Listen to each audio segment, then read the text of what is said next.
जय जगन्नाथ। नमस्कार प्रिय दर्शकों, आप सबको हमारे इस कार्यक्रम पर स्वागत है। जैसे कि मैंने कहा था हम शंख क्षेत्र परिक्रमा करेंगे, तो आज वह समय उपस्थित हो गया है और हम आज से परिक्रमा प्रारंभ करते हैं। सर्वेषु सर्वक्षेत्रेषु राजा श्री पुरुषोत्तमं, सर्वेषु सर्वदेवेषु राजा श्री पुरुषोत्तमम। मैंने अभी जो श्लोक बोला, इसका अर्थ ये है कि जितने भी क्षेत्र है वो सभी क्षेत्र की राजा श्री पुरुषोत्तम क्षेत्र है, और जितने भी देवताएं हैं वो सबका राजा श्री जगन्नाथ जी है। इस क्षेत्र को मुनियों, पंडितों और ज्ञानियों ने विभिन्न नाम से नामित किया है। उदाहरण स्वरूप श्रीक्षेत्र, नीलांचल, पुरी, नीलाद्रिशंख, नीलगिरी, श्रीमंदिर, उद्यानपीठ आदि। लेकिन इन सब नाम से सबसे ज़्यादा महत्व शंख क्षेत्र को दिया गया है। इस क्षेत्र का स्वरूप ठीक एक दक्षिणावर्ती शंख के जैसा। इस क्षेत्र में और कौन कौन सी क्षेत्र है तथा कौन कौन देवताओं की मंदिर है, इसका परिक्रमा कहाँ से शुरू किया जाता है, इस सारे सवाल का जवाब आप सब जानना अत्यंत आवश्यक है। आप जानेंगे इस क्षेत्र का विशेषत्व और इस क्षेत्र का अलौकिकता, इसका महत्व। इसलिए हमारा यह प्रयास शंख क्षेत्र परिक्रमा। तो चलिए शुरू करते हैं हमारे इस कार्यक्रम को। तो आपके मन में अब यह सवाल आ रहा होगा, क्यों इस क्षेत्र यानी कि जगन्नाथपुरी को शंख क्षेत्र कहा गया है। अब इसका उत्तर जरा ध्यान से सुनिए। अगर हम श्री जगन्नाथ को केंद्र करके उनके चतुर्पार्श्व में स्थित देव देवियों को आधार मानकर इस क्षेत्र को परिक्रमा करेंगे, तब एक शंखाकृति परिक्रमा पथ सृष्टि होगा।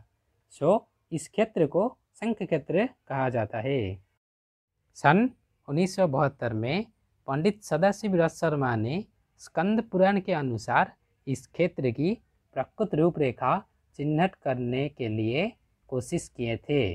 स्कंद पुराण के अनुसार इस क्षेत्र में स्थित सारे देव देवियों के मंदिर को परिभ्रमण करके इस क्षेत्र का पूर्ण रूपरेखा प्रस्तुत करे थे, जिसका चित्र अभी आपकी मोबाइल स्क्रीन पर उपलब्ध है। अभी आप सब शंख क्षेत्र के भौगोलिक चित्र को अपनी मोबाइल स्क्रीन पर देख रहे हैं। यह सब तो भौगोलिक दृष्टिकोण था। अब हम इसका आध्यात्मिक दृष्टिकोण से विचार करेंगे। आध्यात्मिक दृष्टिकोण से देखें तो शंख ब्रह्म की प्रतीक है। जब भगवान जगन्नाथ जी का दारू समुद्र तट पर आकर लगा था, तब उसमें पहले शंख का निशान दिखा गया था। सो यदि हम भगवान जगन्नाथ को प्राप्त करने का कोशिश करेंगे, तो हम सबको शंख क्षेत्र परिक्रमा करने का नित्यांत आवश्यक है। शास्त्र में वर्णित है कि वैतरणी समारभ्याम जावतीर्थो महोदधि। इसका अर्थ वैतरणी नदी से लेकर महोदधि यानी कि समुद्र पर्यंत इस क्षेत्र को पुरुषोत्तम क्षेत्र कहा गया है। इस क्षेत्र के अंतर्गत है वह शंख क्षेत्र, जिसका परिसीमा 5 कोस यानी कि 10 माइल है। पुराण वर्णनानुसार हमारा भारत में 4 युग का मंदिर यानी कि 4 प्रमुख धाम है। कृते चम्बदरिकानाथम, त्रेतयां सेतुशंकरम, द्वापरे द्वारकानाथश्च, कलौ श्री पुरुषोत्तमम। बद्रीनाथ, रामेश्वर, द्वारका, श्री क्षेत्र इन चारों चतुर्धाम के नाम से परिचित है। ठीक उसी प्रकार हमारा ये उत्कल भूखंड 4 भाग में विभक्त है। शास्त्रानुसार गदा क्षेत्रम च विरजा, एकाम्रम चक्र संयमम, कोणार्क पद्म क्षेत्रम च, शंख क्षेत्रम नीलाचलम। भगवान विष्णु ने जब गयासुर के साथ युद्ध किए थे, उसके उपरांत उनका चारों आयुधों को इस उत्कल भूमि पर स्थापित किए थे। जैसे चक्र जहाँ स्थापित हुआ था वह एकाम्र क्षेत्र नाम से परिचित है, जहाँ पर आज भगवान लिंगराज की मंदिर विराजमान है। और गदा जिस स्थान पर स्थापित किए थे वह विरजा क्षेत्र के रूप में परिचित है, जहाँ पर आज भगवती कल्याणमयी देवी विरजा के मंदिर स्थित है। और पद्म जिस स्थान पर स्थापित किए थे वह अर्क क्षेत्र यानी कि कोणार्क नाम से परिचित है, जहाँ पर विश्व प्रसिद्ध कोणार्क मंदिर अवस्थित है। उसी तरह भगवान ने अपना शंख को पुरी यानी कि श्री क्षेत्र में स्थापन किए थे, जो कि आज शंख क्षेत्र के नाम से परिचित है। नीलाद्रौ शंख मध्ये शतधर कमले रत्न सिंहासनस्थम, अर्थात नीलाद्रि क्षेत्र में स्थित शंख क्षेत्र की मध्य में शतदल कमल के ऊपर रत्न सिंहासन पर जगन्नाथादि चतुर्धा मूर्ति विराजित है।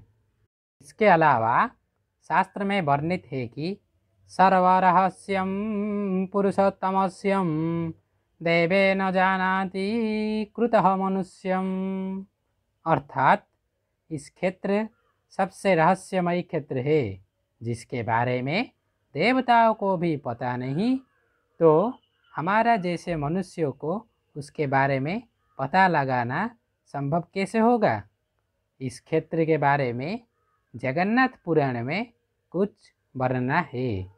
यथा पंचकोश आढ़ दीर्घ अटे शंख बर,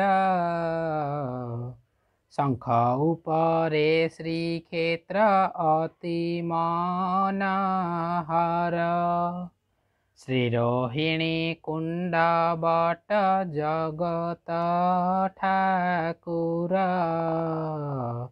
शंख नाभि देशे एहि तिनिंक बिहार, एहि क्षेत्र बर अटे शंखर आकार, पश्चिम दिगरे जान मस्तक एहार, नीलाद्रि शंख मध्यरे शतदल पद्मे, तारु ब्रह्मचारी मूर्ति पूजित आनंदे, दक्षिणावर्तक शंख जेउ प्रकार, श्री पुरुषोत्तम क्षेत्र सेमंत प्रकार। ब्रह्म पुराण के अनुसार इस पुरुषोत्तम क्षेत्र 10 योजन यानी कि 90 माइल का एक परिव्याप्त स्थान है। इस पुरुषोत्तम क्षेत्र में 5 कोस परिव्याप्त शंख क्षेत्र के अंदर अष्टशंभु, अष्टशक्ति, अष्ट महावीर अवस्थित होकर इस क्षेत्र को चारों तरफ से सुरक्षा देते हैं। ब्रह्म पुराण के अंतर्गत उत्कल खंड की पहला अध्याय की 8वां और 9वां श्लोक में वर्णन है कि यह क्षेत्र प्रलय काल में भी नहीं डूबता है। प्रभु स्वयं इस स्थान पर उपस्थित होकर प्रलय जल से इस ब्रह्मांड को रक्षा करते हैं। इस अपूर्व स्थान पर दर्शन मात्र के मनुष्यों को मुक्ति प्राप्त होता है और इसी तीर्थ पर आने के बाद सारे तीर्थों का फल प्राप्त हो जाता है। इसका प्रमाण शास्त्र में वर्णित है। शास्त्र में लिखा है कि दर्शनात् मुक्तिदः साक्षात् सर्वतीर्थ फलप्रदः। वामदेव संहिता में लिखा है कि शृणु राजन् क्षेत्रवृतं स्कृतं श्री पुरुषोत्तमं सर्वक्षेत्रवरं श्रेष्ठं शंखमध्ये प्रतिष्ठितम्। अर्थात यह क्षेत्र सर्व क्षेत्र से श्रेष्ठ है और यह शंख क्षेत्र की मध्य में स्थित है। ऐसे ही अनेक पुराण में इस क्षेत्र को शंख क्षेत्र की आख्या दिया गया है और इस क्षेत्र को सबसे श्रेष्ठ क्षेत्र की मान्यता प्रदान किया गया है।